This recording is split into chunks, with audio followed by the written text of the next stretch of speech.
Przyjrzeliśmy się bliżej najnowszej odsłonie VivoActive 5 z 3 powodów. Po pierwsze, to kolejny zegarek Garmina, który otrzymuje ekran AMOLEDowy. Traci tym samym główny element odróżniający serię VivoActive od serii Venu. Można się w tym pogubić i chcemy Wam pomóc się w tym odnaleźć. Po drugie, czy użytkownicy poprzednich modeli serii VivoActive powinni się zainteresować tym modelem?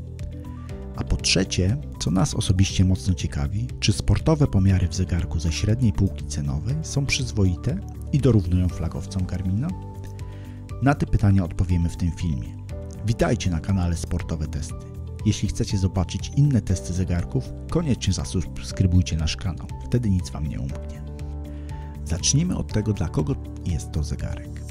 No właśnie, trudno powiedzieć, dlaczego VivoActive 5 powstał. Ma on obecnie więcej wspólnego z serią Venu, a szczególnie modelem 3S, niż z poprzednim modelem VivoActive 4. Te dwie serie zegarków są nawet wspólnie reklamowane na billboardach. Gdyby to był najtańszy wariant Venu 3S, na przykład wersja Lite, to potencjalnym nabywcom byłoby się łatwiej w tym połapać. Zobaczcie, ile wspólnego mają oba te zegarki. Kierowane są do tych samych odbiorców. Jedyny mocny element odróżniający wyraźnie tę serię, czyli ekran, w tej wersji VivoActive'a przestał istnieć, bo mamy tutaj AMOLED, podobnie jak w serii Venu. VivoActive 5 odróżnia się od Venu 3 tym, że nie ma głośnika i mikrofonu, czujnika barometrycznego, ma czujnik tętna poprzedniej generacji, 2 zamiast 3 przycisków, inny materiał ramki, brak niektórych funkcji. Czyli jest to nieco odchudzona wersja Venu 3S. To nie są tak znaczące różnice, żeby była to inna linia zegarków. VivoActive kosztuje za to sporo mniej. To tyle w tej kwestii. Garmin lubi czasami pokomplikować swoim klientom proces decyzyjny. Tutaj zrobił to po raz kolejny. VivoActive ma nieco mniej niż Venu 3, ale nie oznacza to, że jest zegarkiem złym. Aktualnie nie mamy do dyspozycji Venu 3, żeby porównać z VivoActive 5, ale pokażemy w kilku kwestiach, jak pomiary VivoActive 5 wyglądają w zestawieniu z VivoActive 4S oraz Fenixem 7X w wersji Solar Sapphire. Czyli co się poprawiło od poprzedniej wersji oraz czy tańszy zegarek ma porównywalne pomiary co topowy model Garmina. Test GPS był ciekawy o tyle, że z jednej strony VivoActive 5 zyskał w stosunku do VivoActive 4S możliwość wykorzystania wszystkich systemów naraz, ale nie obsługuje z kolei podwójnej częstotliwości, jaka jest w Fenixie 7X. Zobaczcie, jak to przekłada się na dokładność rysowanego śladu. Pokażemy to na przykładzie biegu o zróżnicowanym poziomie trudności. Od łatwego, na otwartym terenie, po plaży, po średnio trudny, w gęstej, ale niezbyt wysokiej zabudowie sopockich uliczek. Początek biegu po plaży, po początkowych trudnościach dla VivoActive 4S nie stanowił trudności dla żadnego zegarka i oscylował blisko śladu faktycznego.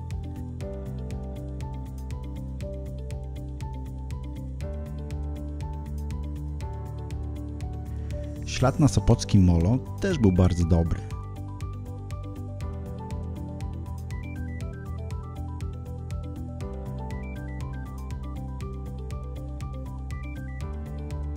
Dopiero wbiegnięcie w zabudowę miejską zaczęło pokazywać różnice. Największe problemy w ciasnych zakrętach miał VivoActive 4S.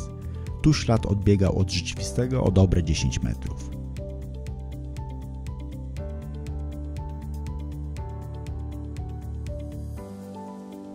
VivoActive 5 też momentami nieco falował i nie był tak blisko śladu faktycznego jak Fenix 7X. I tak w zasadzie było przez większość tego biegu. Ślad VivoActive 5 po wprowadzeniu Multi-GNS jest dokładniejszy niż w poprzedniej generacji tej serii, jednak nieco mniej dokładny niż w Fenixie, który ma dodatkowo podwójną częstotliwość. Ona mocno poprawiła dokładność śladu w bardziej wymagających warunkach ciaśniejszej zabudowy. Co do zmierzonego dystansu, faktycznie było to 10,5 km, to VivoActive 5 pokazał 10,53, VivoActive 4S 10,44, a Fenix 7X 10,51, czyli bardzo prawidłowo.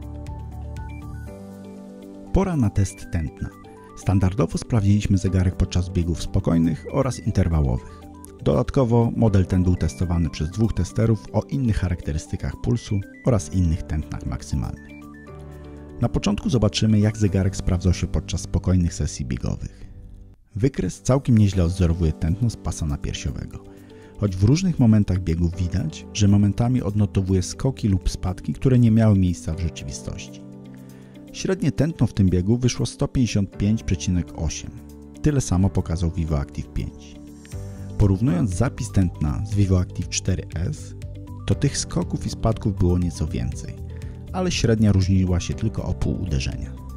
Jednak odsetek pomiarów mieszczących się w zakresie 2 uderzeń tętna w modelu 5 jest wyższy i wynosi 79% versus 66% w modelu 4S. W drugim biegu, również spokojnym, ale wykonywanym przez inną osobę, widzimy ponownie bardzo dobre wyniki. Potwierdzają one wniosek z pierwszego pomiaru. Średnie tętno to 140,8 uderzeń na minutę. Zegarek pokazał 141, czyli niemal tyle samo. Maksymalne tętno identyczne, czyli 153 uderzeń. Dokładność całego biegu na poziomie 95% do 2 uderzeń tętna na minutę.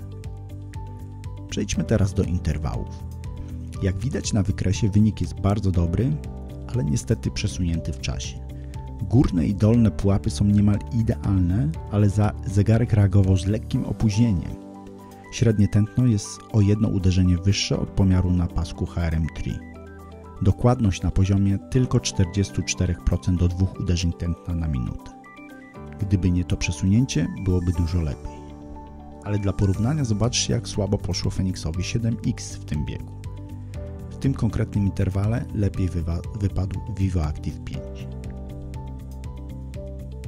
Test interwałowy przeprowadzony przez drugiego testera pokazuje nam dużo lepszy wynik.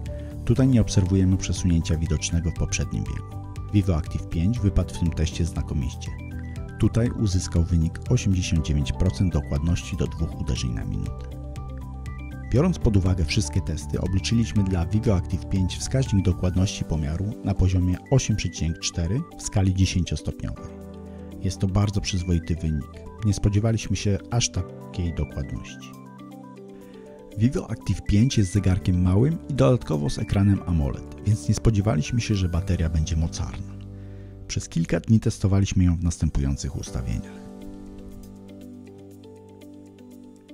W ciągu dnia baterii ubywa o około 20%, a w nocy średnio o około 5%.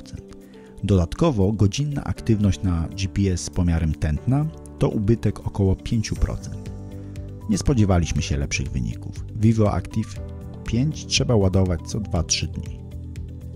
Na koniec jeszcze chwilę o interfejsie VivoActive 5. Jest on bardzo intuicyjny i łatwy w obsłudze. Dodatkowo jest w nim możliwość dostosowania wielkości czcionki, więc dla osób potrzebujących większych liter będzie to bardzo pomocne. Ma tylko 2 przyciski, co powoduje, że głównie obsługa skupiona jest na dotykowym ekranie. Warto wziąć to pod uwagę, bo nie każdemu może to pasować. Warto dodać też, że dotykowy ekran działa bardzo dobrze, nawet jak jest mokry. Podsumowując, VivoActive 5 jest całkiem rozsądną propozycją dla początkujących i okazjonalnych sportowców. Jest pewnym kompromisem, bo nie ma wszystkich bajerów co np. Venu 3S, ale też kosztuje sporo mniej. Wskaźniki sportowe są na bardzo dobrym poziomie i to jest dobra wiadomość. Czy ten zegarek powinien powstać? Naszym zdaniem tak, ale niekoniecznie jako kontynuacja linii VivoActive. Jako wariant modelu Venu 3 wywołałby mniejsze zagubienie u potencjalnych nabywców.